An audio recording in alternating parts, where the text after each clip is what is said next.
The December wind screamed against the windows of their Connecticut home like something alive and furious.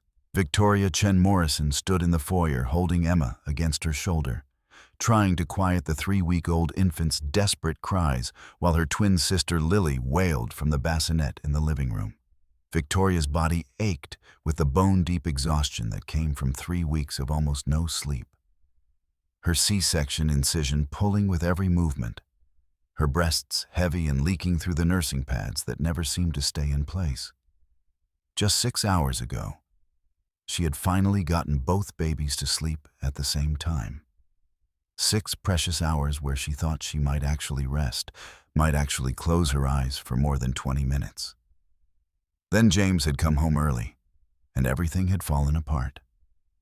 Now he stood in the doorway of their bedroom, that expensive leather briefcase in one hand, divorce papers in the other, his face arranged in an expression she'd never seen before. Cold. Decided. Final. "I need you to sign these," James said, his voice flat and businesslike, like he was discussing a contract review instead of ending their marriage. "My lawyer says if we do this cleanly, we can have everything finalized in 60 days. Victoria adjusted Emma's position, trying to support the baby's head while her own hands trembled. "James, what are you talking about? The twins are 3 weeks old. Can we please discuss this when I'm not—" "There's nothing to discuss." He stepped into the room, and she noticed for the first time that he'd changed out of his work clothes. Dark jeans, a cashmere sweater she'd bought him for Christmas last year, his good winter coat already on, dressed to leave. "I've made my decision. This marriage is over." 4 years ago, Victoria had met James Morrison at a Harvard Business School networking event. She'd been there reluctantly, dragged by her friend Sophie, who insisted that Victoria needed to get out more and meet people outside your grandmother's company. Victoria had been 26, freshly appointed to her grandmother's board of directors, and desperately trying to hide the fact that she was terrified of disappointing the woman who'd raised her. James had seemed perfect. Cornell undergrad, Wharton MBA, 3 years at Goldman Sachs before moving to Everett Global Solutions, one of the fastest-growing tech consulting firms in the country.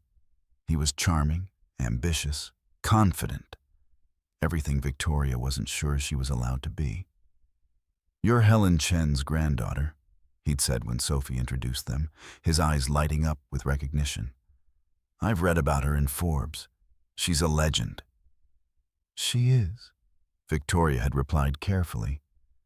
People always got weird when they learned about her grandmother, either intimidated or suddenly very interested in being her friend. But James had seemed different.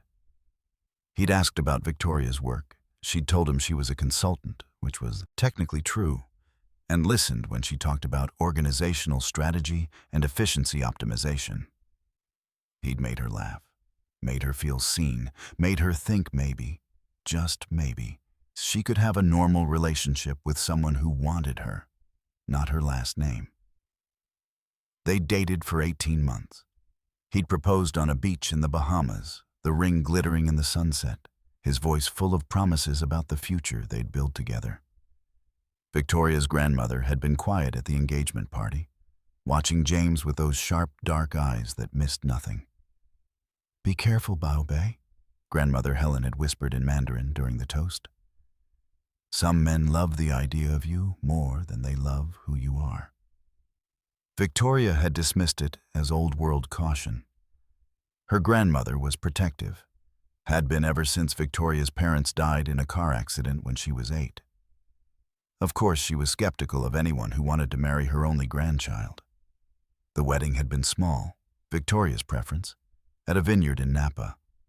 150 guests, mostly James's colleagues and business school friends. Victoria's circle was smaller.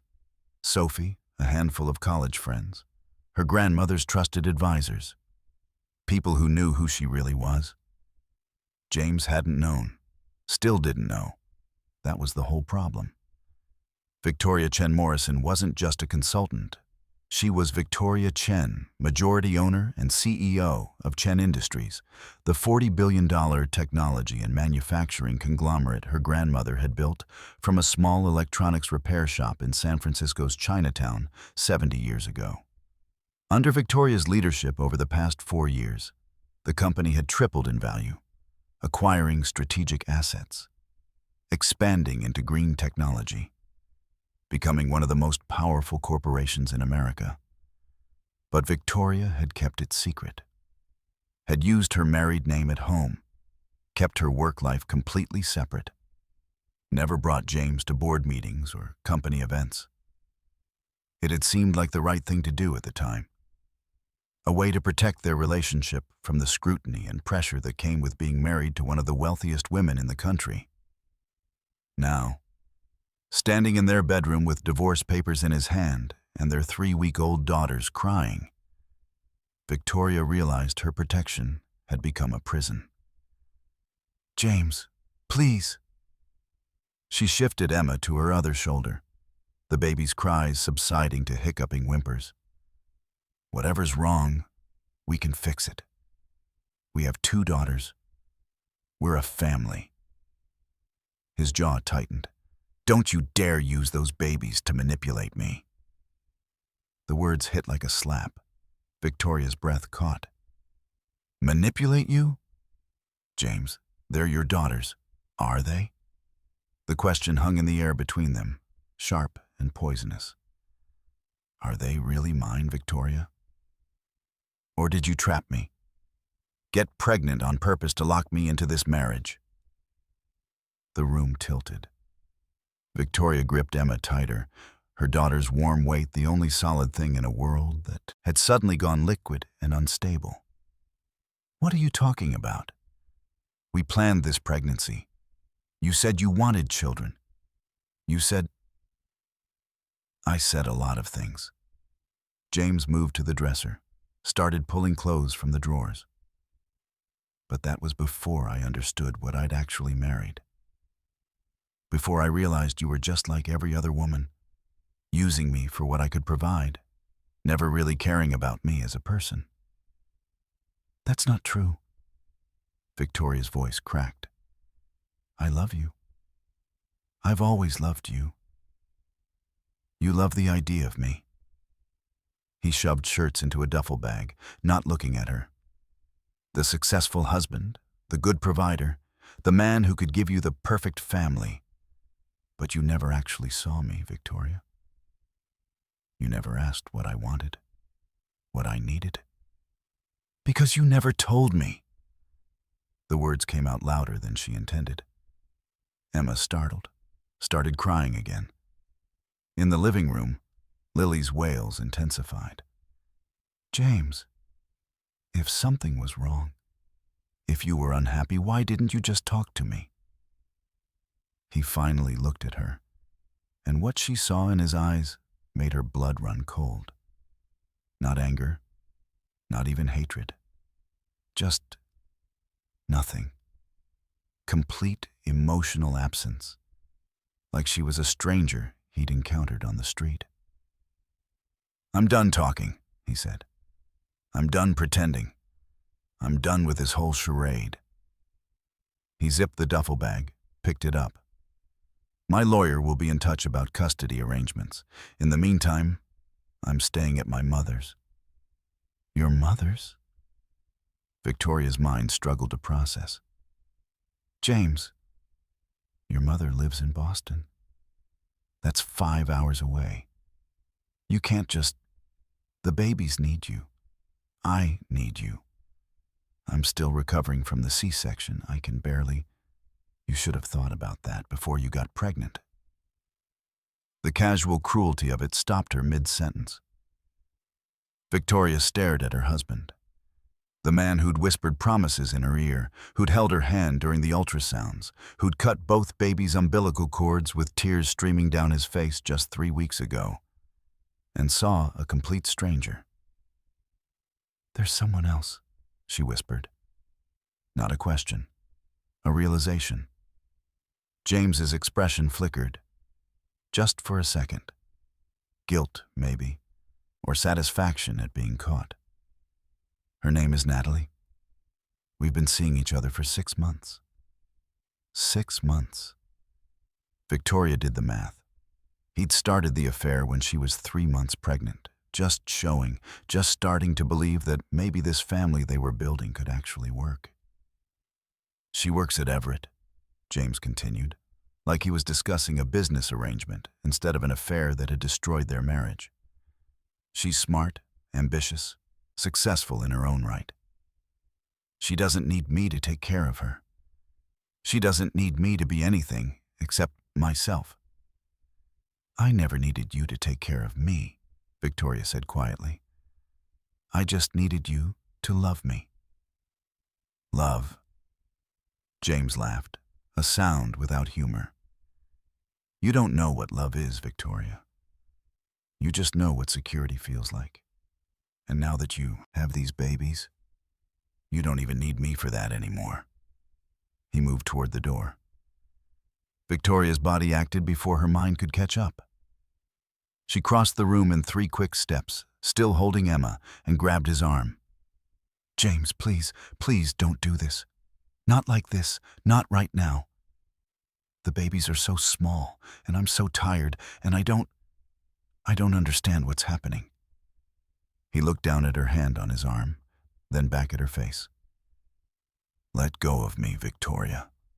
James, let go. She released him, stepped back. Emma was crying again, her tiny face red and scrunched with distress. In the living room, Lily screamed. Sign the papers, James said. My lawyer needs them by the end of the week. I'm being generous with the terms. You keep the house. I don't ask for alimony. Clean break. He paused. Oh, and you should know. I'm canceling the insurance at the end of the month and the joint account. Victoria's stomach dropped. James, you can't. I can. His voice was cold. Check the account agreements. Everything's in my name. The house, the cars, the credit cards. Everything except your little consulting income. The way he said consulting made it sound like a joke. You wanted independence? Here's your chance. He opened the bedroom door, paused. One more thing. I'm starting at Silvermere Tech on Monday. VP of Strategic Operations. Biggest promotion of my career, $500K base plus equity. Just thought you should know. I'm going to be fine without you. Better than fine. He smiled. Natalie's already planning to move in with me once the divorce is final. We're thinking spring wedding. The promotion salary will cover everything. Silvermere Tech. The words echoed in Victoria's mind. Silvermere Tech. One of Chen Industries' newest acquisitions, a company that, as of 3 weeks ago, Victoria personally owned 72% of after a carefully orchestrated hostile takeover. Silvermere, she repeated numbly. That's right. The contract's being signed Monday morning. I'll be reporting directly to the executive team. Finally, I'll be working with people who take business seriously, people who understand what it takes to succeed. He hefted the duffel bag. Have a good life, Victoria. Try not to completely screw up our daughters. He left. Just like that, down the stairs, through the front door, gone. Victoria heard his Tesla start in the driveway, heard the sound of wheels on gravel, heard the engine fade into the distance. She stood alone in the bedroom, holding her screaming daughter, listening to her other daughter scream in the living room, and felt her entire world collapse around her. Then the front door opened again. Hope surged through her chest. He'd come back. He'd realized, but it wasn't James. It was Linda Morrison, James's mother, and right behind her was Natalie. Victoria recognized her from James's company events. Late 20s, blonde, pretty in that calculated way that required professional maintenance. She'd always been friendly to Victoria at the corporate parties, asking about the babies, complimenting Victoria's maternity dresses with a smile that never quite reached her eyes. Now that smile was triumphant. "We came to make sure you understood," Linda said, her voice cold and clipped. Linda Morrison had never liked Victoria, had made it clear from the engagement that she thought her son was marrying beneath him, that Victoria was too quiet, too ethnic, too something, that Linda never quite put into words, but Victoria always understood. Understood what? Victoria asked.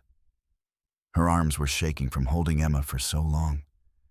She needed to sit down, needed to feed both babies, needed to understand what was happening. "That James is serious," Linda continued. "You're not going to manipulate him with crocodile tears or those babies. He's moving forward with his life, with Natalie. And you're going to sign those papers and disappear." "I'm not disappearing," Victoria said. "I'm the mother of his children. We're going to have to co-parent regardless of what happens with our marriage." Natalie stepped forward. "Actually, about that." Her voice was saccharine sweet. "James and I have been discussing it, and we think it would be better for everyone if I took on more of a maternal role with the girls, since you're obviously struggling to handle them on your own." Victoria's vision went red at the edges. "Excuse me? I mean, look at you." Natalie gestured at Victoria's appearance. "You haven't showered in what, days? You're wearing the same clothes you wore yesterday. The babies are always crying when James calls to check on them. You're clearly overwhelmed." "They're 3 weeks old," Victoria said through gritted teeth. "All babies cry. And I'm overwhelmed because I'm recovering from major surgery and my husband just served me with divorce papers." "See?" Linda turned to Natalie. "Defensive, hostile. This is exactly what I warned you about. She's not going to make this easy." "We'll just have to help her understand," Natalie said. She pulled out her phone, started typing. "I'm actually very excited about being a stepmom. I've already been looking at schools for when they're older. Private, of course. James's new salary will cover the tuition easily." The dismissive way she said it, like Victoria's daughters were already hers, like Victoria was already irrelevant, sparked something dangerous in Victoria's chest. "Get out," she said quietly. "Excuse me?" Linda blinked. "Get out of my house, both of you, now." Natalie laughed. "Your house? Sweetheart, this house is in James's name. You don't own anything here. You're living in his house, driving his car, spending his money. And if you don't sign those papers and play nice, James has very good lawyers who will make sure you end up with nothing." "I said get out." Victoria's voice was steel now. She might be exhausted, might be in pain, might be holding a screaming infant while her other daughter cried in the next room. But she was still Victoria Chen. And nobody came into her home and threatened her children. "We're just trying to help you see reason," Linda said. "James is offering you a generous settlement. You should take it before he changes his mind." "He's offering me a settlement?" Victoria almost laughed. "For what? For 4 years of marriage? For giving birth to his children? For putting my career on hold while he climbed the corporate ladder?" "What career?" Natalie's smile was sharp. "You're a consultant who barely makes 6 figures. James has supported you this entire marriage. The least you can do is be grateful." That was it. Victoria had reached her limit. She adjusted Emma one more time, walked to the front door, opened it. Cold December air rushed in, carrying the smell of snow. "Get out," she repeated. "This is my house until a judge tells me otherwise. And you're trespassing." For a moment, neither woman moved. Then Linda's face twisted into something ugly. "You're going to regret this," she hissed. "When James's lawyers are done with you, you'll be lucky to see those babies twice a month. We have connections, resources. You have nothing. Get out." They left, finally, but not before Natalie paused at the door and delivered her final blow. "By the way," she said sweetly, "I'm pregnant too. 8 weeks. We're hoping for a boy." She placed her hand on her still flat stomach. "James is so excited. He says this time he gets to do it right. With someone who actually deserves to be the mother of his children."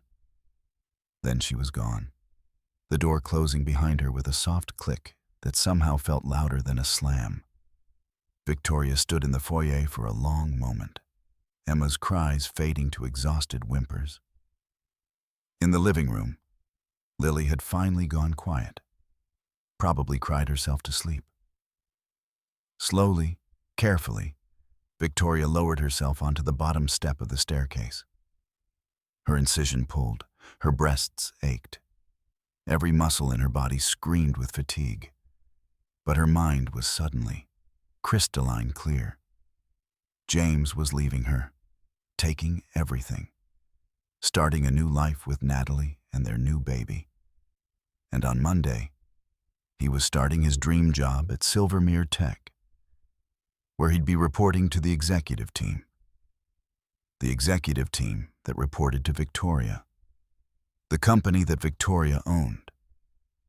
The promotion that Victoria had personally approved 3 weeks ago, before she'd gone into labor, back when she thought her marriage was solid and her husband loved her. Victoria started to laugh. Quiet at first, then louder, until tears were streaming down her face and Emma was staring at her with those unfocused, newborn eyes, like her mother had lost her mind. Maybe she had. Or maybe she'd finally found it. She pulled out her phone, ignored the 57 missed calls from James, probably calling to make sure she'd signed the papers, and dialed a different number. "Richard Park," a crisp voice answered. "Richard, it's Victoria Chen." She kept her voice steady despite the tears still running down her cheeks. "I need you to prepare some documents for me. And I need you to do it quietly." "Of course." Richard Park had been her grandmother's lawyer for 40 years, and Victoria's personal attorney for the past decade. If he was surprised to hear from her at 9 o'clock on a Friday night, his voice didn't show it. "What do you need?" "Everything," Victoria said. "I need everything on James Morrison, his employment contract at Silvermere, his assets, his new girlfriend, his mother's financial situation, all of it." "And Richard?" "I need it by Sunday." A pause. "Victoria, what's happened?" "My husband just divorced me. Threw me and his 3-week-old daughters out, metaphorically speaking. He's starting at Silvermere on Monday, and he has no idea who he just declared war on." Another pause. Then, quietly, "Helen would be proud." "I hope so." Victoria looked down at Emma, at her daughter's perfect tiny face. "Because I'm about to show him exactly who I am, and exactly what he just lost." She hung up, sat Emma in the carrier, and went to get Lily from the living room. Both babies needed to be fed. Both babies needed clean diapers. And Victoria needed sleep. But first, she was going to read through those divorce papers, very carefully. Because James Morrison had just made the biggest mistake of his life, and Victoria Chen was going to make absolutely certain he never forgot it. Victoria didn't sleep that first night. Couldn't sleep. Every time she closed her eyes, she saw James's face. That cold, empty expression. Heard Natalie's voice. This time, he gets to do it right. Felt Linda's contempt, like a physical weight pressing down on her chest. The babies slept in fits and starts, 20 minutes here, 40 minutes there. Victoria fed them, changed them, rocked them, and somewhere around 4 in the morning, sitting in the dark nursery with Lily nursing at her breast and Emma sleeping in the bassinet beside her, she finally let herself cry. Not the shocked, numbed tears from earlier. These were different, deeper. The tears of a woman who'd spent 4 years building a life with someone who'd been pretending the entire time, who'd looked her in the eyes and said he loved her while planning his exit strategy, who'd stood in the delivery room 3 weeks ago crying while the doctor lifted their daughters into the world.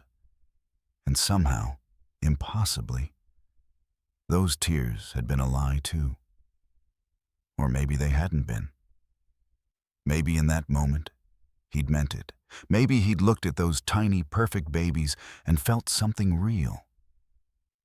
But whatever he'd felt then had been erased by 6 months with Natalie, by the promise of a promotion, by his mother's poison and his own ambition. "I'm sorry," Victoria whispered to Lily.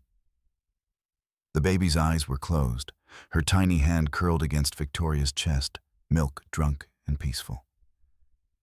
"I'm sorry you're going to grow up without your father. I'm sorry I picked the wrong man. I'm sorry I didn't see what he was until it was too late." Lily didn't answer, just kept nursing, oblivious to her mother's heartbreak.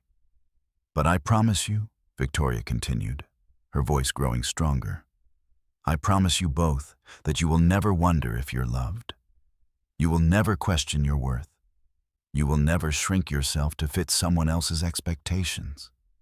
She thought about her grandmother, about Helen Chen, who'd survived the Japanese occupation of China as a child, who'd fled to America with nothing and built an empire through sheer determination.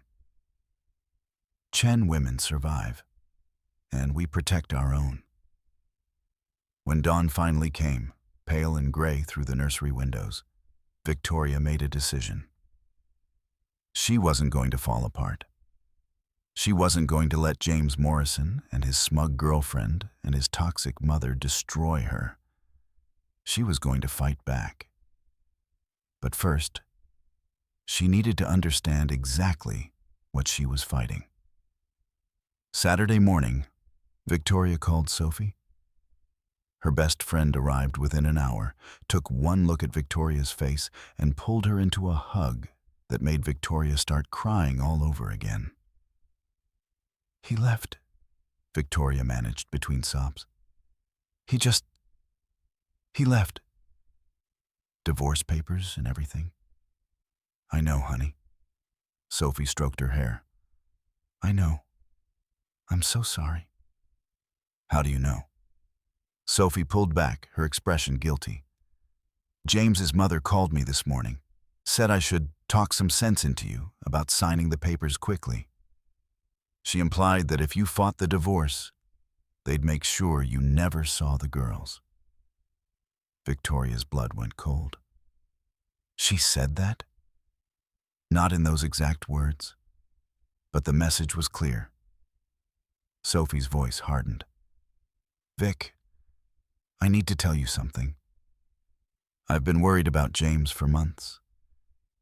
The way he talked about you when you weren't around, the things his friends said at the baby shower. I should have said something sooner." "What things?" Sophie hesitated. "He'd make these jokes about how you were letting yourself go during the pregnancy, about how he couldn't wait to get his wife back. His friend Marcus said something about James being a saint for putting up with a pregnant woman, and James laughed." "He laughed, Vic?" The words landed like stones in Victoria's stomach. "Why didn't you tell me?" "Because you were so happy." Sophie's eyes filled with tears. "You were so excited about the babies, about becoming a family. I kept telling myself I was overreacting, that all new dads complain about pregnancy, that it didn't mean anything." She gripped Victoria's hands. "I'm so sorry. I should have trusted my instincts." "It's not your fault." Victoria squeezed back. None of this is your fault.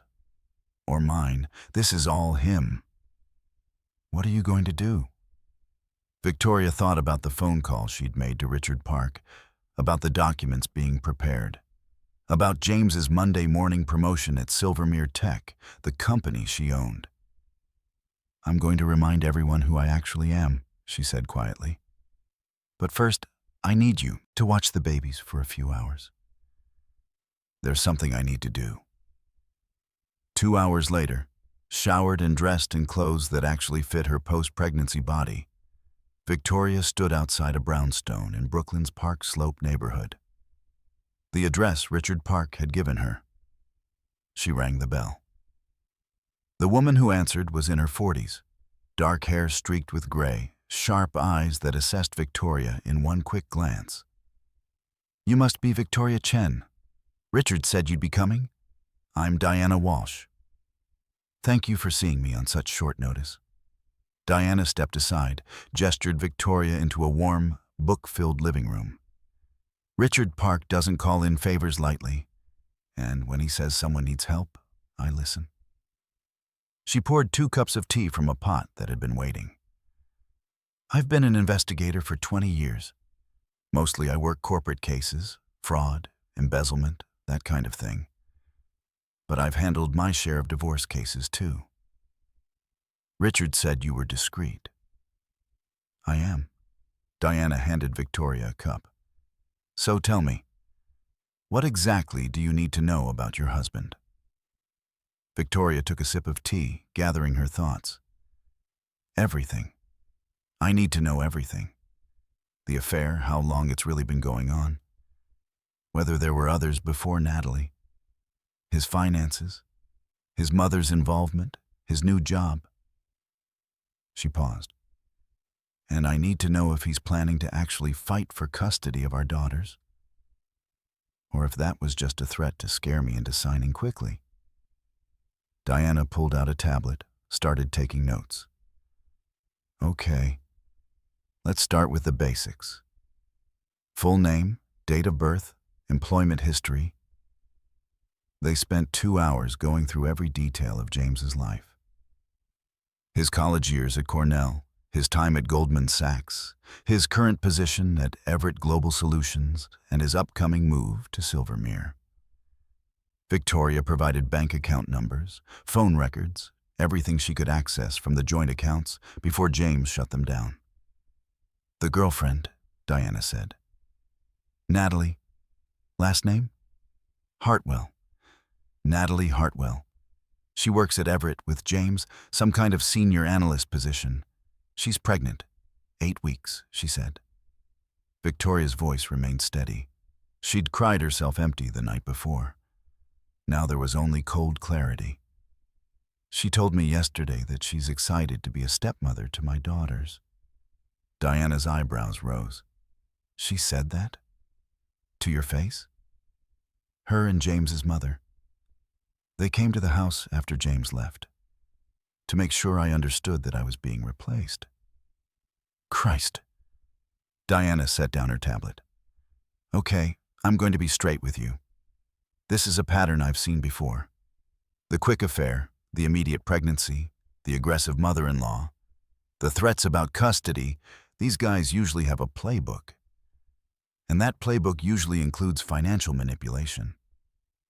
What do you mean? I mean your husband has probably been hiding assets for months, setting up accounts in his name only, moving money around, building a case that he's the stable one, and you're the dependent wife who can't take care of herself. Diana leaned forward. But here's what these guys never count on. That playbook works when the wife actually is dependent. When she doesn't have resources of her own. When she doesn't have people like Richard Park on speed dial. Victoria felt something shift in her chest. A door opening. Light flooding in. Victoria, Diana said gently. Richard told me to ask you something, and I'm going to ask it now, even though it might seem strange. Who are you? Really? Victoria met her eyes, held the gaze, made a decision.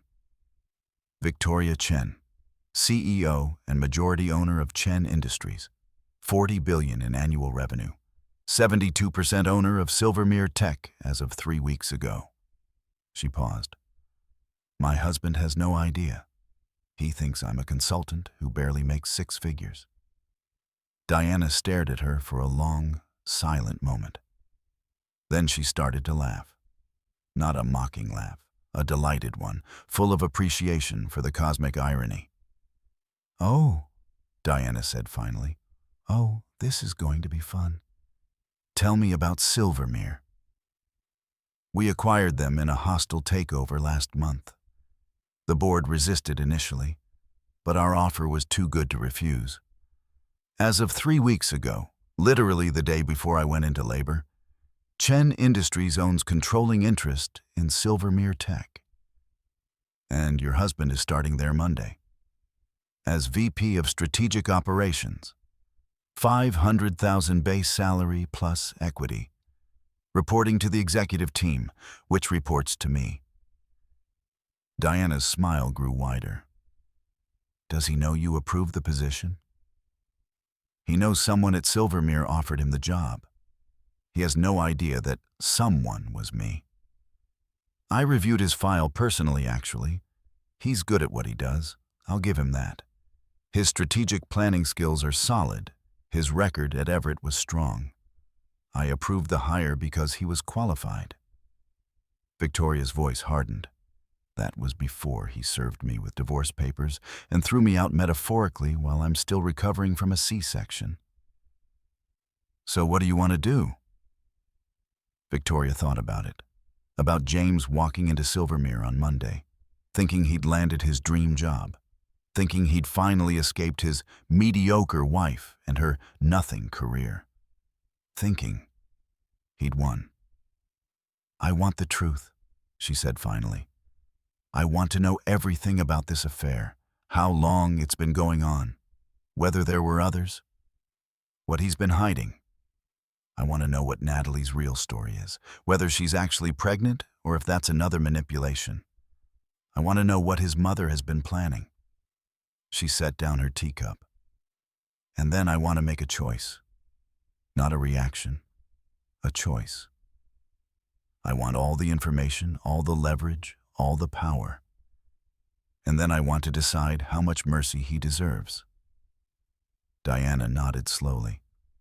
I can get you all of that. But Victoria, I need to ask, what's your end game here? Do you want to save the marriage? Because if there's any part of you that thinks there isn't, Victoria's voice was absolute. He doesn't love me. Maybe he never did. He certainly made it clear that he doesn't respect me, doesn't value me, and doesn't want to be a father to our daughters. I don't want to save this marriage. I want to protect my children and make sure he can never do this to anyone else. Okay, then. Diana stood, extended her hand. Give me 72 hours. I'll have a preliminary report by Tuesday morning. And Victoria, Richard was right to send you to me. This is going to be one hell of a case. The attorney meeting, day 4, Sunday afternoon, Victoria stood in the elevator of a glass tower in downtown Manhattan, watching the floor numbers climb, 35, 36, 37, 38, 39, 40. The offices of Park & Associates occupied the entire 40th floor, with views that stretched across the city in every direction. Richard Park met her at the elevator doors. He was in his 60s, silver-haired, with the kind of calm authority that came from 40 years of handling the most complex legal cases in corporate America. He'd been Victoria's grandmother's attorney since the 1980s, had helped Helen Chen navigate countless business deals and hostile takeovers and legal battles. Now he served as Victoria's personal counsel, though few people knew it. Victoria. He took both her hands, studied her face with concern. How are you holding up? I'm tired. The babies are... She stopped, shook her head. But I'm here. That's what matters. Yes, you are. He released her hands, gestured toward his office. And we have a lot to discuss. Come. The office was exactly as Victoria remembered from her visits over the years.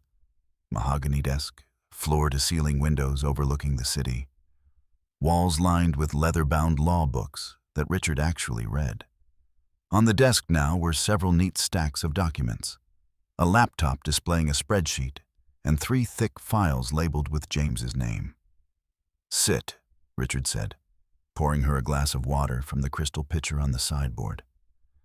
"Before we begin, I want you to know your grandmother would be very proud of how you're handling this." Victoria felt tears prick her eyes. Grandmother Helen had died 2 years ago, just before Victoria got pregnant. She had never met the twins, never known about the marriage falling apart. Maybe that was a blessing. "Grandmother would tell me not to cry," Victoria said, accepting the water. "She'd say tears are for after you've won." "She would indeed," Richard smiled. "So let's talk about winning." He sat behind his desk, opened the first file. "I've spent the weekend reviewing the divorce papers James filed. The short version, he's asking for a no-fault divorce, splitting assets 50-50, shared custody of the twins, and no alimony for either party." That's what he said. Generous terms. It would be generous if you were actually the person he thinks you are. A consultant making $80,000 a year, no significant assets financially, dependent on him. Richard's expression darkened. "But that's not who you are. And that means these papers are not just inadequate. They're insulting." He pulled out another document. "This is the prenup you signed 4 years ago. Do you remember what it says?" Victoria shook her head. "I remember signing it. Your associate handled it. James said it was standard, that all his family's marriages had prenups." "It is standard. For a traditional marriage where one spouse is the breadwinner and the other is not, the prenup protects any assets you brought into the marriage, which at the time was approximately $200,000 in personal savings. It also stipulates that any inheritance you receive during the marriage is yours alone, not joint property." "Okay." "Victoria, do you remember when you officially took over as CEO of Chen Industries?" 3 months before the wedding. Grandmother was stepping back, wanted to retire. The board voted me in unanimously. "And do you remember how we structured your compensation?" The pieces started clicking together in Victoria's mind. "You set up a trust. Said it would be better for tax purposes, for liability protection. My salary goes into the trust, my bonuses, my stock dividends, everything." "Exactly. Which means technically your Chen Industries income is not marital property. It's held in trust, established before the marriage, protected by the prenup." Richard leaned forward. "James thinks he's married to a consultant, making $80,000 a year. He has no idea that his wife's actual annual income is approximately $120 million. The number hung in the air between them. Victoria had never thought of it that way, had never added up the salary and the stock dividends and the bonuses and the board fees. She just knew she was comfortable, more than comfortable. She never worried about money because there was always money. "He wants to split assets 50-50, Richard continued. "Fine. Let's calculate what that actually means.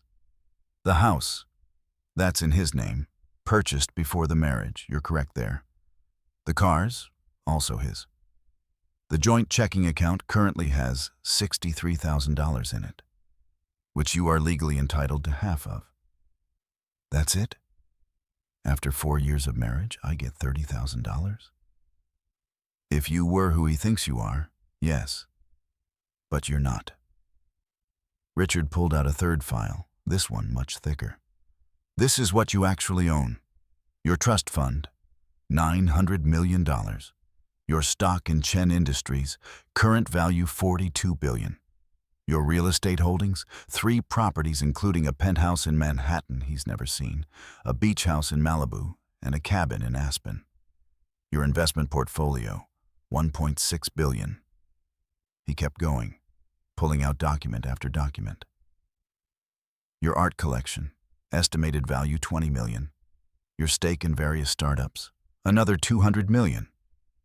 And then there's Chen Industries itself, which has been performing exceptionally well under your leadership. Last quarter's revenues were up 37%. Victoria stared at the papers. She knew intellectually that she was wealthy. But seeing it laid out like this, quantified and documented and undeniable, was different. So when James says he's being generous, Richard said quietly, what he actually means is he's trying to rob you of $30,000 while you walk away with tens of billions that he doesn't even know exist. The irony would be funny if it weren't so infuriating. What do I do? That depends on what you want. We could file a counterpetition that reveals your true financial situation. We could bury him in legal fees until he begs for mercy. We could fight for full custody of the twins, citing abandonment and emotional cruelty. Richard paused. Or we could do something more strategic. I'm listening. Diana Walsh called me this morning. She's made significant progress in 72 hours. The affair with Natalie Hartwell has been ongoing for 8 months, not 6. There's evidence of financial impropriety. James has been using company resources for personal expenses, charging romantic dinners with Natalie to his Everett corporate card. And Natalie is indeed pregnant, but the timeline is questionable. Questionable how? She told you 8 weeks, but her OBGYN records, which Diana obtained through perfectly legal channels, indicate she's actually 12 weeks along, which means she either lied to you about the timeline or she lied to James. Either way, it's revealing. Victoria processed this. So she got pregnant to trap him. It appears that way. Diana's also looking into Natalie's financial situation. Early indications suggest she's not as successful as she pretends. She's carrying significant credit card debt, and her apartment in the city is being subsidized by James. He's been paying her rent for the past 3 months. He was paying his mistress's rent while I was pregnant with his children. Yes. Richard's voice was gentle but firm. Victoria, I need you to understand something. Your husband is not a good man. Whatever you thought he was, whatever he pretended to be, that was a performance. The real James Morrison is someone who uses people, discards them when they're no longer useful, and feels no remorse about it. I know. Victoria's voice was steady. I know that now. What I need from you is a plan to make sure he can never hurt my daughters the way he's hurt me. Then here's what I propose. We don't fight the divorce. We let him think he's getting exactly what he wants. A quick, clean separation on his terms. We sign the papers, split the checking account, agree to shared custody. We let him walk away thinking he won. And then? Richard smiled. It wasn't a kind smile. And then we wait. We watch. We document. And when the time is right, when he's committed to his new life, when he's fully dependent on his Silvermere salary, when he's made all his promises to Natalie, that's when we show him who you really are. That's when we let him see exactly what he threw away. The Monday promotion, Victoria said slowly. At Silvermere. You approved that position personally, didn't you? I did. He's qualified for the role. His record was strong. I thought... She stopped. I thought I was helping my husband's career. I thought we were building a future together. And now? Victoria thought about James's face when he'd called her a parasite. About Natalie's smirk when she said she'd be a stepmother to the twins. About Linda Morrison's threats about custody. Now I think I should probably attend that first executive meeting, she said, as CEO. And I think James should find out who his new boss really is. Richard's smile grew. Your grandmother always said you had her instincts for business. I think she was right. They spent the next 2 hours going through logistics. Victoria would sign the divorce papers, but file a counterclaim reserving her rights to revisit custody and financial arrangements. She'd document everything, every missed visit, every child support payment, every interaction. She'd build an airtight case that James was an unfit father. Meanwhile, Diana would continue investigating. The affair timeline, Natalie's background, Linda Morrison's finances, James's corporate malfeasance. By the time they were done, they'd know everything about James's life that he'd been hiding. One more thing, Richard said as Victoria prepared to leave. Your grandmother left you something. In her will, there was a provision that you'd receive it when you faced your first real battle. I didn't understand what she meant at the time, but I think I do now. He pulled out a slender leather journal bound in red silk. Victoria recognized her grandmother's handwriting on the cover. Chen Bao Bei. Chen Bao Bei. Precious treasure. She wrote this over the course of her life, Richard explained. Her philosophies on business, on survival, on what it means to be a Chen woman. She wanted you to have it when you needed it most. He handed it to Victoria.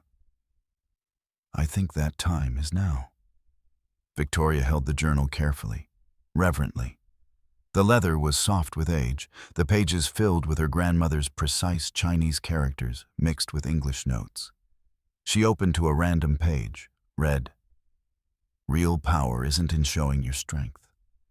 It's in letting your enemies underestimate you, then striking when they least expect it. The Chen family survived the Japanese occupation not by fighting battles we couldn't win, but by appearing weak while building strength in secret. Remember, the nail that sticks up gets hammered down. Be the nail that waits beneath the surface until the hammer has passed. Beneath it, in English, patience is a weapon. Use it. Victoria closed the journal, held it against her chest. Thank you, Richard. Thank your grandmother. She knew you'd need her wisdom someday. He walked her to the elevator. You're going to come through this stronger, Victoria. Your daughters are going to grow up watching their mother handle adversity with grace and power. That's a gift. I hope so. Victoria stepped into the elevator, turned to face him. Richard? That executive meeting at Silvermere, when is it? Monday, 9 a.m. I'll be there. The elevator doors closed on Richard's approving nod. February in Connecticut was bitter cold, but inside the grand ballroom of the Silvermere Country Club, everything was warm, golden light and champagne promises. James Morrison and Natalie Hartwell's engagement party was exactly what you'd expect from two people trying to prove they'd made the right choice. Expensive, showy, and just desperate enough around the edges to reveal the cracks beneath the polish. Victoria stood in her office at Silvermere Tech headquarters, looking at the cream-colored invitation that had arrived on her desk that morning via interoffice mail. Embossed lettering, expensive cardstock, her name written in flowing calligraphy. Ms. Victoria Chen and guest. He invited his boss to his engagement party, Diana Walsh said from the chair across from Victoria's desk. The investigator had become a regular presence over the past 2 months, delivering reports that got more damning each week. That takes either incredible confidence or incredible stupidity. Both, Victoria replied, running her finger over the embossed letters. James has always been good at performing confidence even when he's terrified inside. And Natalie, she paused. Natalie wants me there. She wants to parade her victory in front of me. Are you going to go? Victoria set down the invitation, looked out the window at the February gray sky. 8 weeks had passed since that first board meeting. 8 weeks of watching James navigate his new position while knowing his boss was his ex-wife. 8 weeks of polite professional interactions in meetings where Victoria treated him exactly like any other executive. No special treatment, no cruelty, just cool professional distance. It was driving him insane. She could see it in the way his hands shook when she asked him direct questions in meetings. In the way he'd started taking anxiety medication. Diana had confirmed this through his pharmacy records. In the way his performance reviews, while adequate, showed a man who was constantly second-guessing himself, terrified of making a mistake in front of the woman who'd turned out to be not the helpless, dependent wife, but the most powerful person in his professional world. Natalie had moved in with him 3 weeks ago. The pregnancy was progressing. She was showing now, 20 weeks along, though she'd finally admitted to James that she was further along than she'd originally claimed. Diana had intercepted their text messages about it. James furious, Natalie crying, saying she'd been scared to tell him the truth, that she'd thought he'd leave her if he knew she'd gotten pregnant so early in their relationship. He'd forgiven her. Because by that point, what choice did he have? His career was in Victoria's hands. His mortgage on the new house in Greenwich, purchased with money borrowed from his parents, wouldn't pay itself. And Natalie was pregnant with his child, a fact that tied him to her as permanently as the twins tied him to Victoria. "I think I should go," Victoria said finally. "I think it's time." Diana leaned forward. Time for what? For them to understand exactly what they did, what they destroyed, what they threw away. Victoria picked up a folder from her desk. Diana's complete report. 8 weeks of investigation compiled into 300 pages of documented lies, financial fraud, and calculated manipulation. Is everything here? Everything we'll need? Everything. The affair timeline with receipts and hotel records. James's corporate card fraud at Everett. I found 47 instances of charging personal expenses as business costs. The money he embezzled from your joint account. Natalie's financial situation. She's in even worse shape than we initially thought. Credit card debt up to $63,000 now. Her car is about to be repossessed. Diana paused. And Linda Morrison's involvement. That's the part I think will hit him hardest. Victoria opened the folder to the section on Linda. Diana had traced bank transfers from Linda's accounts to both James and Natalie over the past year. $60,000 to James in incremental payments labeled as loans, but with no repayment terms.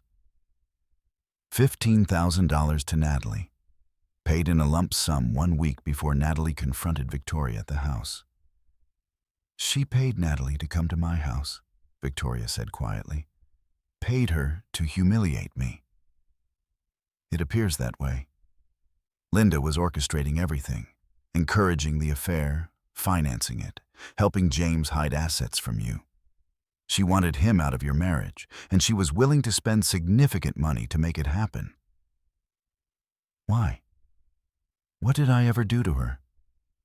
Diana's expression softened. Victoria, you didn't do anything. Linda Morrison is a woman who built her entire identity around her son's success. When James married you, she saw you as competition for his attention. When you got pregnant with twins, she saw you as a trap that would tie him down, prevent him from achieving his full potential. She paused. In Linda's mind, she was saving her son. She just didn't realize she was destroying him instead. Victoria closed the folder. I want copies of everything. Digital and physical. I want backups of the backups. I want this so thoroughly documented that there's no way anyone can claim it's fabricated. Already done. Richard Park has copies. Your parents have copies. I have copies in 3 separate secure locations. Diana stood. Victoria, before you do this, before you go to that party and detonate everything, I need to ask, are you sure? Because once you do this, there's no going back. James will be ruined. Natalie will be ruined. Linda will probably face criminal charges for financial fraud. This will be nuclear. Victoria thought about the basement. The cold concrete floor. The 3 weeks postpartum when her body was still healing and her husband had abandoned her. The sound of her daughters crying while James's mother and mistress stood in her foyer threatening to take her children away. I'm sure, she said. The Silvermere Country Club was everything Victoria remembered from the fundraisers and corporate events she'd attended there over the years. Vaulted ceilings, crystal chandeliers, walls decorated in cream and gold. 200 guests milling around with champagne flutes, making polite conversation, celebrating James Morrison's upcoming marriage to Natalie Hartwell. Victoria arrived at 7:30 p.m., deliberately 30 minutes after the party started. Late enough that most guests were already there, early enough that she wouldn't miss the toasts. She dressed carefully, a midnight blue dress that fit her perfectly. She'd lost the pregnancy weight through 8 weeks of stress and breastfeeding, with real diamonds at her ears and throat. Her hair was styled in loose waves, her makeup flawless. She looked like exactly what she was, a woman who'd been to hell and walked out wearing designer heels. Sophie was with her, dressed in burgundy and looking fierce. You ready for this? Her friend asked as they handed their coats to the attendant. I've been ready for 8 weeks. They walked into the ballroom, and Victoria felt heads turn. Saw the ripple of recognition move through the crowd as people realized Victoria Chen, CEO of Chen Industries, one of the most powerful women in American business, had just walked into James Morrison's engagement party. James was standing near the bar with a group of his Silvermere colleagues. He saw her and went pale. Dropped his champagne flute. It shattered on the marble floor with a sound like gunfire, and suddenly everyone in the room was looking at Victoria. Natalie was holding court near the windows, one hand resting on her visible baby bump, surrounded by friends and admirers. She'd dressed to emphasize the pregnancy, a tight pink dress that showcased her growing belly, her engagement ring catching the light with every gesture. When she saw Victoria, her smile faltered, then hardened. Linda Morrison was talking with James's father, Gerald Morrison, a quiet man who'd always seemed uncomfortable with his wife's schemes, near the dessert table. When she spotted Victoria, her face went through a remarkable transformation. Shock, fear, fury, and finally a kind of resigned horror as she realized that Victoria Chen showing up to this party wasn't an accident. Victoria walked to the center of the room, Sophie beside her, moving with the calm confidence of someone who owned the building they were standing in, which, technically, she did. Chen Industries had purchased the Silvermere Country Club in a property acquisition deal 2 years ago. Victoria! James materialized beside her, his voice too loud, too bright, desperate. We didn't think you'd actually come. It's so good of you to celebrate with us. I wouldn't miss it, Victoria said pleasantly. Engagement parties are such special occasions, the beginning of a life together. She looked past him to Natalie, who was pushing through the crowd toward them. Congratulations to you both. Natalie reached them, slightly breathless, her hand instinctively protective over her belly. She was 6 months pregnant now, visibly showing, her face fuller than when Victoria had last seen her. Ms. Chen, this is unexpected. Is it? Victoria tilted her head. Your invitation said, and guest. I brought Sophie Randall, my best friend from college. I hope that's all right. Of course, of course. James was still too loud, still performing confidence he clearly didn't feel. The more the merrier. We're just so happy that everyone could. He was interrupted by the MC tapping on the microphone. Ladies and gentlemen, if we could all gather in the main ballroom, the happy couple would like to say a few words. The crowd moved en masse toward the small stage that had been set up at one end of the room. James and Natalie were swept along with the flow, leaving Victoria and Sophie standing by the bar. "This is sadistic," Sophie whispered. "I love it." "It's strategic," Victoria corrected. "There's a difference." They found seats in the back row as James and Natalie took the stage. Chen-Morrison was already standing beside the microphone, clearly planning to speak first. She'd dressed in cream and gold to match the room's decor, her hair styled perfectly, her expression one of maternal pride that made Victoria's stomach turn. "Good evening, everyone," Linda began, her voice warm and welcoming. "Thank you all so much for being here to celebrate my son James and his beautiful fiancée, Natalie. This is such a special occasion. The beginning of a new chapter, a new family, a fresh start." Victoria pulled out her phone, texted Richard Park, "It's time." The response came immediately. "Everything is ready. The files are loading to the screens now."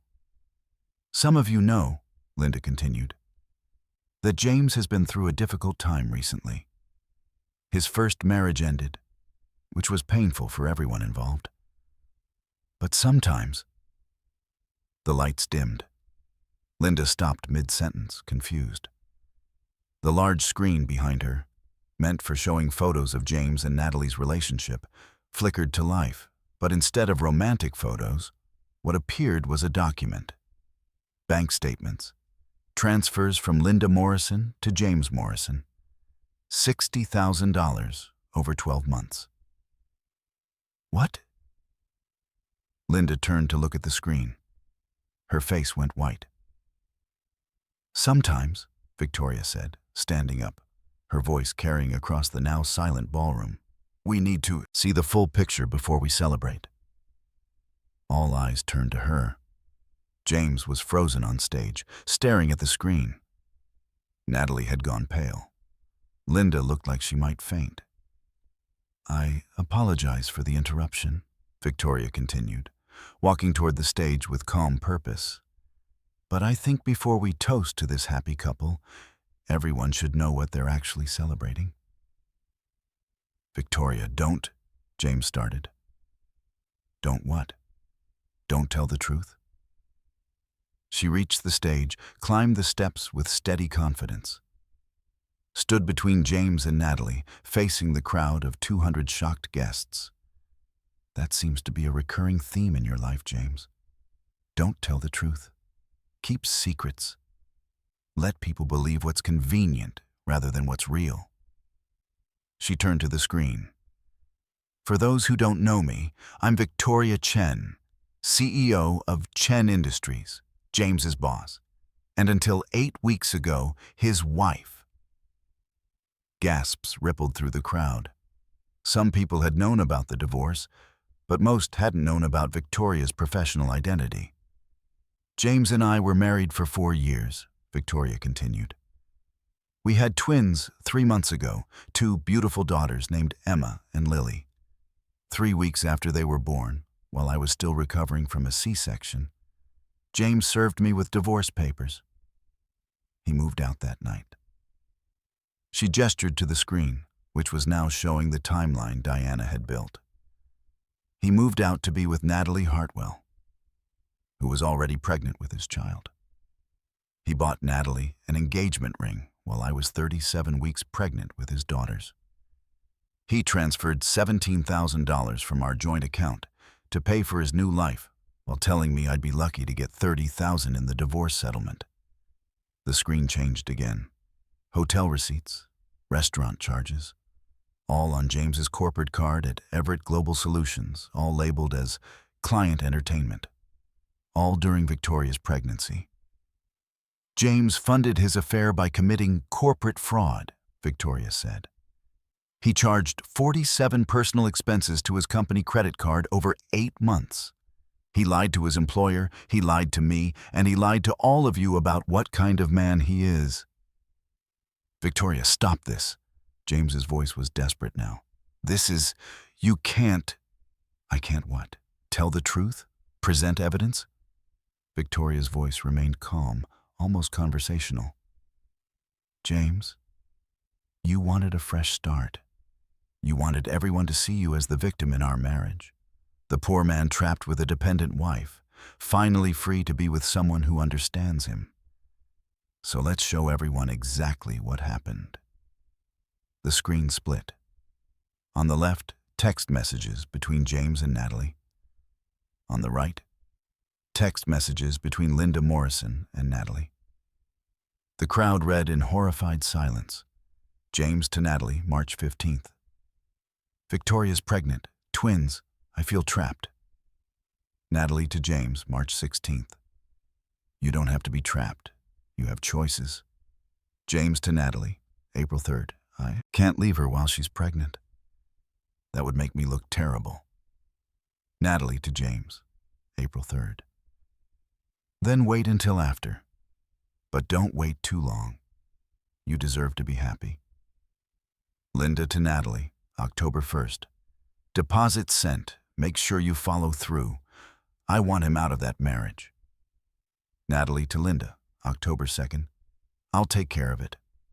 3 weeks after the babies are born, I'll help him understand it's time to leave. Victoria watched the realization move across the crowd.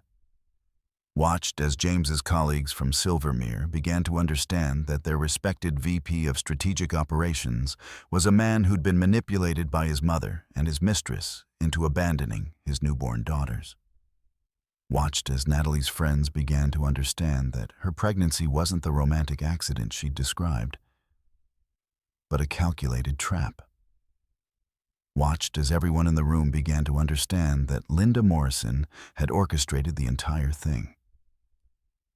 That $15,000 payment, Victoria said, pointing to the screen, was Linda Morrison paying Natalie Hartwell to come to my house 3 days after my husband left and threaten that I'd never see my daughters again.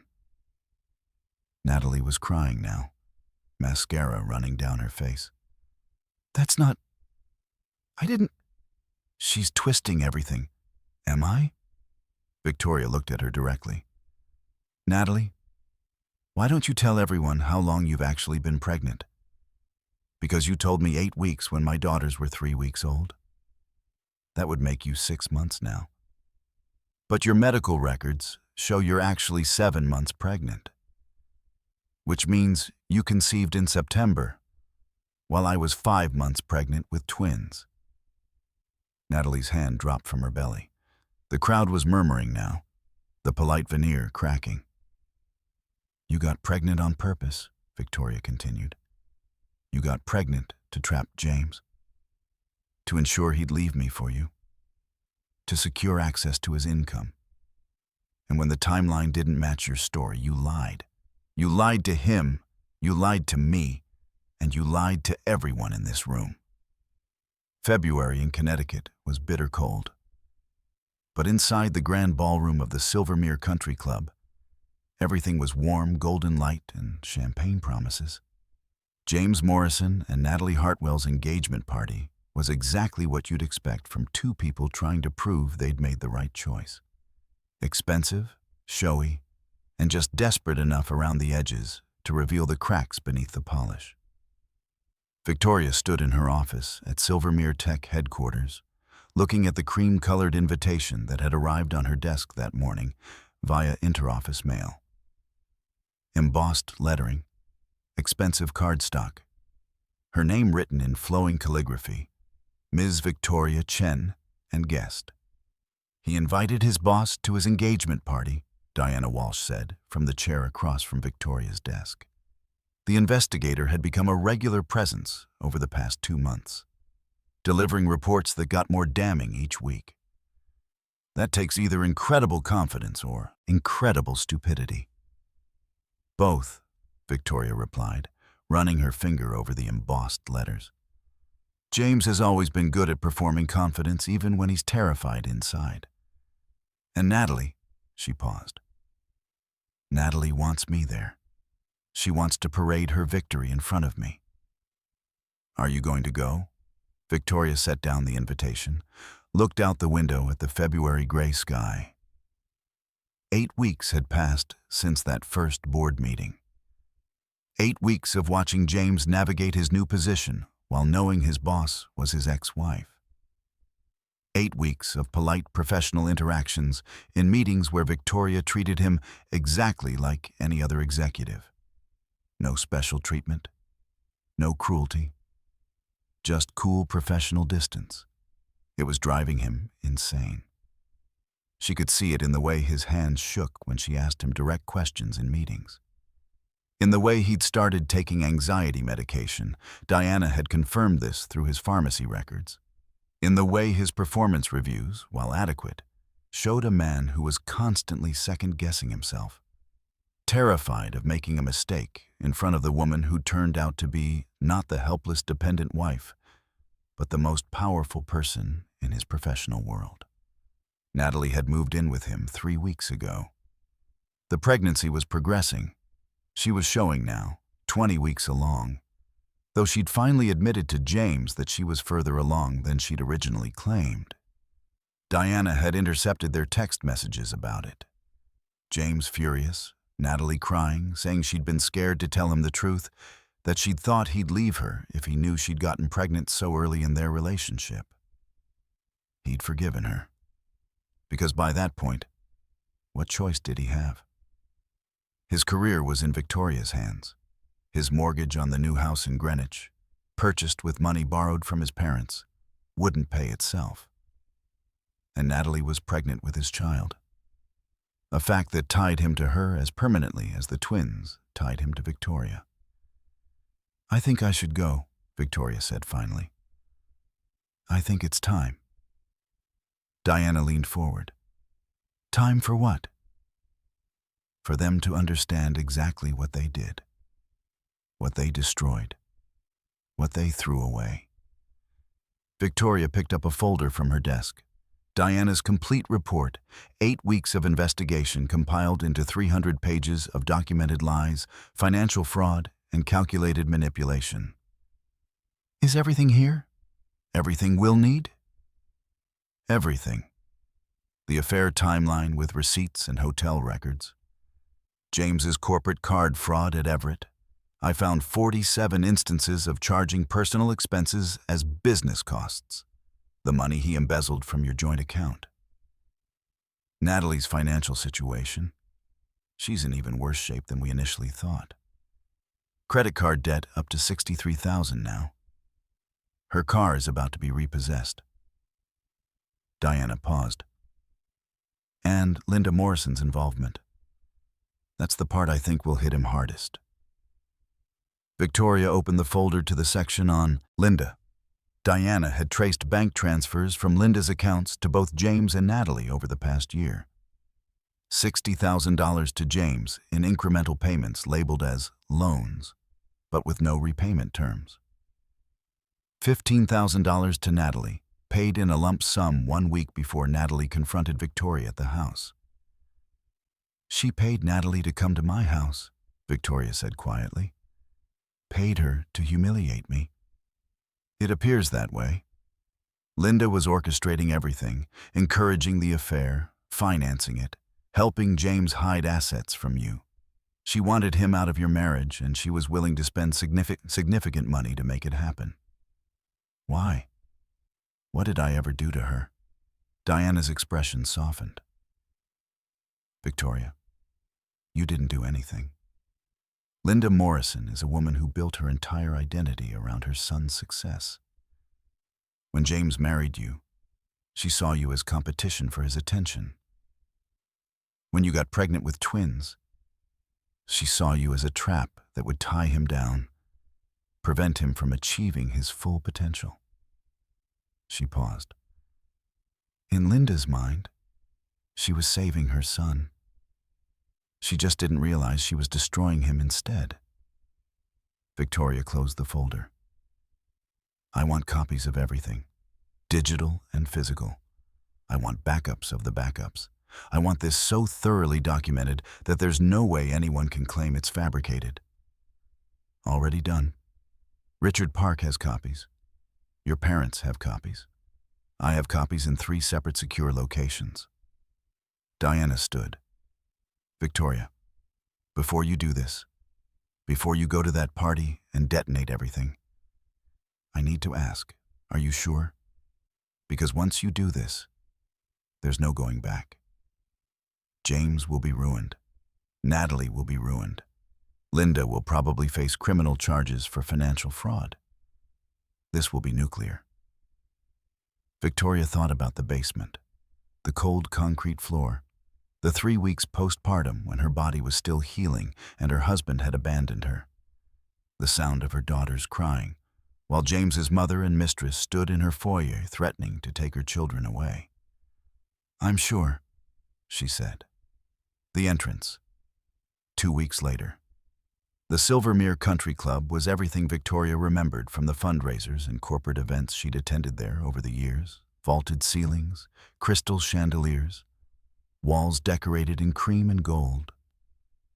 200 guests milling around with champagne flutes, making polite conversation, celebrating James Morrison's upcoming marriage to Natalie Hartwell. Victoria arrived at 7:30 p.m., deliberately 30 minutes after the party started. Late enough that most guests were already there, early enough that she wouldn't miss the toasts. She'd dressed carefully, a midnight blue dress that fit her perfectly. She'd lost the pregnancy weight through 8 weeks of stress and breastfeeding, with real diamonds at her ears and throat. Her hair was styled in loose waves, her makeup flawless. She looked like exactly what she was, a woman who'd been to hell and walked out wearing designer heels. Sophie was with her, dressed in burgundy and looking fierce. You ready for this? Her friend asked as they handed their coats to the attendant. I've been ready for 8 weeks. They walked into the ballroom, and Victoria felt heads turn, saw the ripple of recognition move through the crowd as people realized Victoria Chen, CEO of Chen Industries, one of the most powerful women in American business, had just walked into James Morrison's engagement party. James was standing near the bar with a group of his Silvermere colleagues. He saw her and went pale, dropped his champagne flute. It shattered on the marble floor with a sound like gunfire, and suddenly everyone in the room was looking at Victoria. Natalie was holding court near the windows, one hand resting on her visible baby bump, surrounded by friends and admirers. She'd dressed to emphasize the pregnancy, a tight pink dress that showcased her growing belly, her engagement ring catching the light with every gesture. When she saw Victoria, her smile faltered, then hardened. Linda Morrison was talking with James's father, Gerald Morrison, a quiet man who'd always seemed uncomfortable with his wife's schemes, near the dessert table. When she spotted Victoria, her face went through a remarkable transformation. Shock, fear, fury, and finally a kind of resigned horror as she realized that Victoria Chen showing up to this party wasn't an accident. Victoria walked to the center of the room, Sophie beside her, moving with the calm confidence of someone who owned the building they were standing in. Which, technically, she did. Chen Industries had purchased the Silvermere Country Club in a property acquisition deal 2 years ago. Victoria! James materialized beside her, his voice too loud, too bright, desperate. We didn't think you'd actually come. It's so good of you to celebrate with us. I wouldn't miss it, Victoria said pleasantly. Engagement parties are such special occasions, the beginning of a life together. She looked past him to Natalie, who was pushing through the crowd toward them. Congratulations to you both. Natalie reached them, slightly breathless, her hand instinctively protective over her belly. She was 6 months pregnant now, visibly showing, her face fuller than when Victoria had last seen her. Ms. Chen, This is unexpected. Is it? Victoria tilted her head. Your invitation said, and guest. I brought Sophie Randall, my best friend from college. I hope that's all right. Of course, of course. James was still too loud, still performing confidence he clearly didn't feel. The more the merrier. We're just so happy you could, that everyone could. He was interrupted by the MC tapping on the microphone. Ladies and gentlemen, if we could all gather in the main ballroom, the happy couple would like to say a few words. If you are reading this, you have survived your first real battle. I am proud of you. Not for winning. Winning is easy when you have money and power. I am proud that you survived with your integrity intact, that you protected what mattered, that you understood the difference between justice and revenge. The Chen women have survived war, displacement, poverty, and discrimination. We have survived because we are patient, strategic, and absolutely ruthless when protecting our families. You come from a long line of survivors. Your daughters will too. Remember, power is not given. It is taken. But once you have it, use it wisely. Use it to protect. Use it to build. Use it to make sure no one else suffers what you survived. I love you, my precious Victoria. I always have. I always will. Be strong. Be smart. Be yourself. Nai. Victoria closed the journal, held it against her chest. I did it, grandmother, she whispered to the empty room. I protected them. I survived. I'm building something good. In the nursery, Lily made a small sound in her sleep. Victoria got up, checked on both babies, adjusted Lily's blanket, kissed Emma's forehead, stood watching her daughters breathe in the moonlight filtering through the window. Chen-Morrison had thrown this away. This peace, this love, this perfect, ordinary miracle of two daughters sleeping safely in their home. His loss, Victoria's gain, and she was never, ever letting go. Epilogue. 2 years later, the conference room of Chen Industries' San Francisco headquarters was packed. 200 executives, board members, and investors waiting for Victoria's annual address. On the screen behind the stage, Chen Industries. Annual report, $68 billion in revenue. Victoria walked onto the stage to thunderous applause. She'd turned 34 last month. 2.5 years since that February night when she'd destroyed James's engagement party.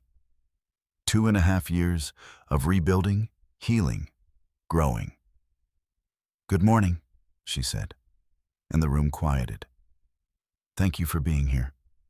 Before we discuss Chen Industries' performance this year, I want to share something personal. She pressed a button. The screen changed to show a photograph.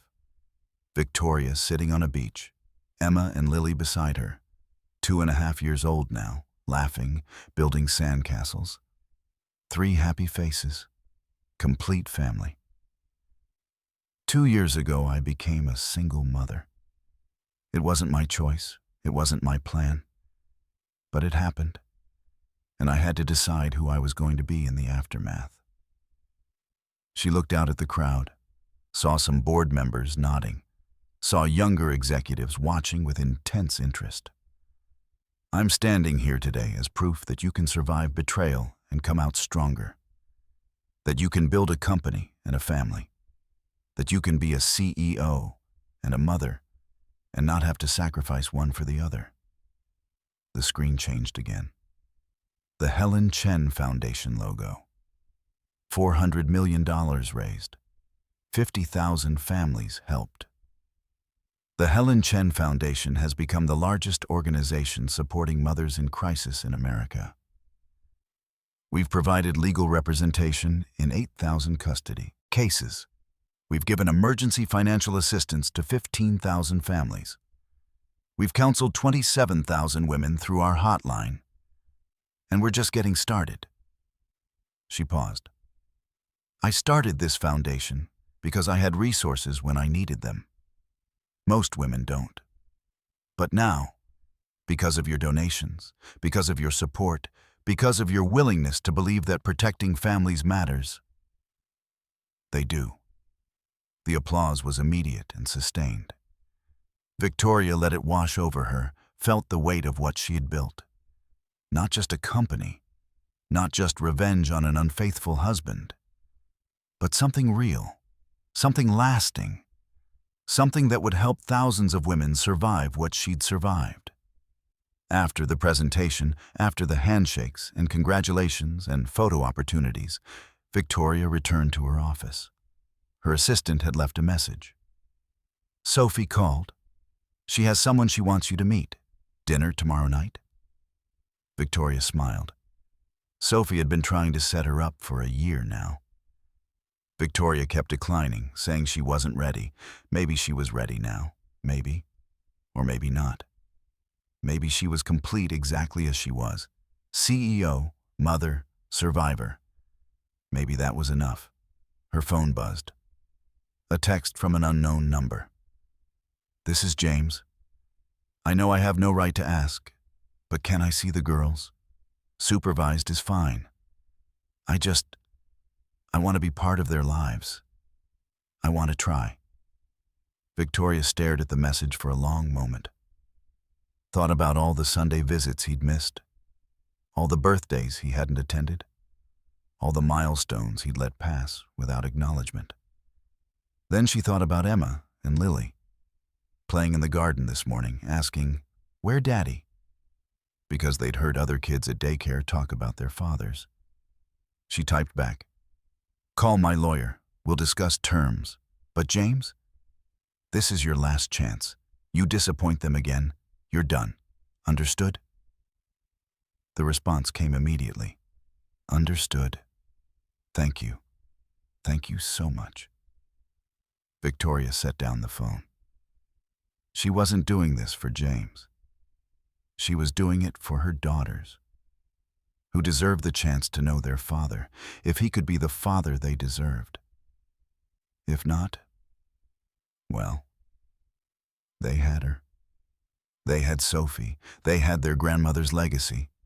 They had a mother who'd moved heaven and earth to protect them. That would be enough. It would always be enough.